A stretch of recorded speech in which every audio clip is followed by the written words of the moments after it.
안녕하세요. 인사이트 코리아입니다.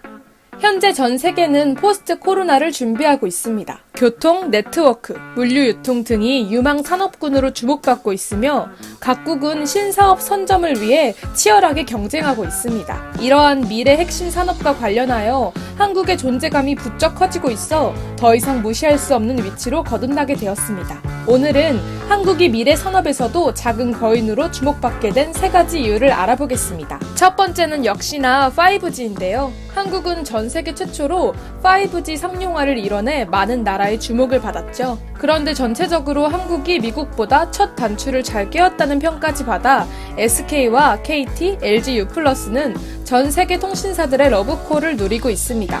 한국과 미국은 작년 4월 전 세계에서 가장 빨리 시작한 두 국가였는데요. 구축 방법이 서로 달랐습니다. 망을 구축하는 데 있어 한국은 3.5GHz 대역의 중대역 주파수를 선택한 반면 미국은 28GHz 대역 이상의 초고주파를 선택한 것입니다. 그리고 이는 놀라운 결과를 보여주고 있습니다. 3월 기준 한국은 5G 점속률이 20%로 전 세계 1위인 반면 미국은 1%에 불과했던 것이죠. 현재 미국 주요 도시를 조사한 결과 시카고는 전체 도시 중 3.1%, 달라스와 워싱턴은 0.2% 면적만 5G를 쓸 수 있었고 신호조차 잡히지 않는 도시도 있었습니다. 한국이 채택한 중대역 주파수는 전파 도달 범위가 더 큽니다. 그 결과로 한국은 인구수 대비 가장 넓은 5G 커버리지를 확보했습니다. 미국이 택한 초고주파는 더욱 빠른 속도 구현이 가능하다는 강점이 있지만 커버리지가 좁고 장애물의 영향 또한 많이 받아서 기지국을 더 촘촘하게 설치해야 하는데요. 결국 본격적으로 설치하기까지 소모되는 비용과 시간이 막대할 수밖에 없다는 것입니다. 맥킨지 글로벌 연구소에 따르면 미국이 택한 초고주파 네트워크는 2030년까지 세계적으로 약 1,000조 원가량의 투자비가 소요될 것인데도 전 세계 인구의 25%를 커버하는 수준에 머물 것으로 보았습니다. 반면 한국이 택한 중저대역 기반 네트워크에 대해서는 2030년까지 80%를 커버할 것으로 전망했다고 합니다.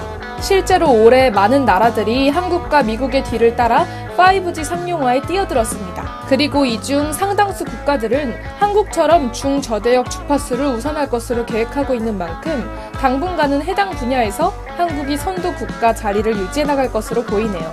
이어서 이러한 5G 인프라는 여러 신사업의 핵심 기술로 꼽히고 있죠. 두 번째는 바로 그중 하나인 자율주행입니다. 자율주행은 차량에 설치된 카메라를 통해 주변 교통 정보를 감지한 뒤 주행 환경에 대한 데이터를 클라우드로 전송하고 분석합니다. 여기서 감지, 전송, 분석이 빠르고 정확하게 되는 것이 자율주행의 핵심이라는데요. 전문가들은 데이터 송수신 지연 시간이 0.001초 미만일 때 완전한 자율주행이 가능하다고 보기 때문에 5G 인프라는 필수 요소라고 보고 있습니다. 그렇기에 한국의 5G 선도는 상당히 큰 의미를 갖고 있기도 한데요. 한국은 이미 자율주행 알고리즘과 기술력에 있어 세계적인 수준을 가지고 있습니다. 하지만 그럼에도 불구하고 한국이 자율주행 시장에서 겪고 있는 위기는 바로 규제 때문이 컸는데요. 이러한 기술이 성숙해지고 신뢰성을 갖추기 위해서는 주행과 관련된 빅데이터를 축적하는 것이 관건인데 지난해 국토부가 임시 운행을 허가한 자율주행차는 단 60대였던 것입니다. 이에 빅데이터 수집에서 타 국가들에게 밀리면서 한국은 자율주행차 산업에서 경쟁력을 확보하지 못할 것이라는 암울한 전망이 쏟아졌죠. 하지만 최근 들어 자율주행 산업이 숨통을 트이게 되었다는 소식이 속속 들려오고 있습니다. 지난해 7월 중소벤처기업부는 세종시를 자율주행 규제 자유특구로 지정하며 자율주행차 실증 사업에 박차를 가했습니다. 세종시는 국내외 혁신 기업들의 입주 러브콜을 받게 되었죠. 이러한 열기에 최근 세종 테크노파크는 자율주행 특구 사업자를 추가 지정하는 방안을 검토할 정도였습니다. 실증 사업에 참여한 여러 업체 중 가장 주목받고 있는 것은 팬텀 AI입니다. 현대자동차연구원 출신 이창규 대표와 테슬라 개발자 출신 조영기 대표가 공동 창업한 팬텀 AI는 미국 실리콘밸리에 본사를 두고 있으며 포드에서 268억을 투자받은 유망 업체입니다. 그런데 한국으로 오게 된 이유는 무엇일까요? 한국 지사장 우훈재 씨는 미국에서는 자율주행 실증을 위한 정부 지원과 인프라가 전무해 비용 부담이 너무 큰 반면 세종에는 통신과 첨단 교통 인프라가 잘 갖춰져 있고 정부의 지원도 받을 수 있어 한국행을 결정했다고 밝혔습니다. 얼마 전 네이처지에서 한국의 R&D 톱다운 방식을 한국의 혁신 비결로 꼽았던 것이 다시금 떠오르는 순간이네요. 또한 소카의 전폭 지지를 받고 있는 라이드플럭스는 기술력을 인정받아 최근에도 52억 원의 추가 펀딩을 받으며 각국 외신의 관심을 사로잡은 국내 자율주행 기술 스타트업인데요.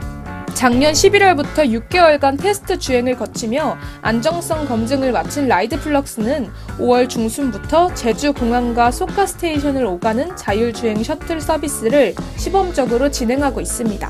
한편 세종시에 이어 화성시도 자율주행 기술의 메카로 도약하기 위한 기반을 닦았습니다.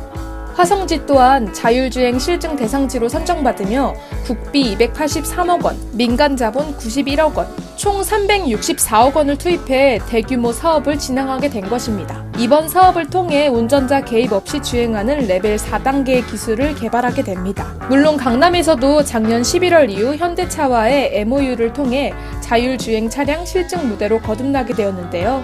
그럼에도 아직까지는 투입 가능 대수가 제한적이며 한국이 풀어나가야 할 과제는 여전히 많은 것으로 보입니다.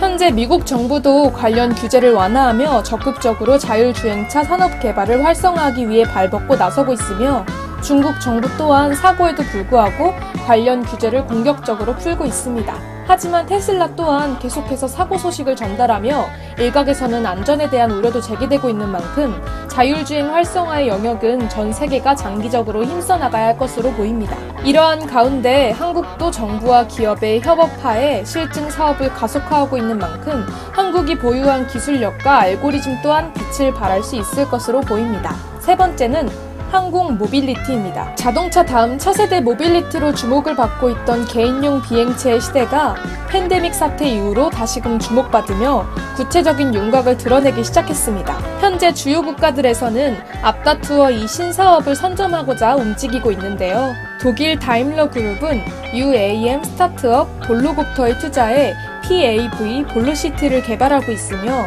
포르쉐는 보잉과 함께 고급 PAV를 공동 개발 중이고 도요타는 대중적 PAV 스카이 드라이브를 개발을 위한 연구 중입니다. 이러한 상황 속에서 한국이 국가적인 차원에서 미래 산업 계획을 발표해 전 세계의 주목을 받았습니다.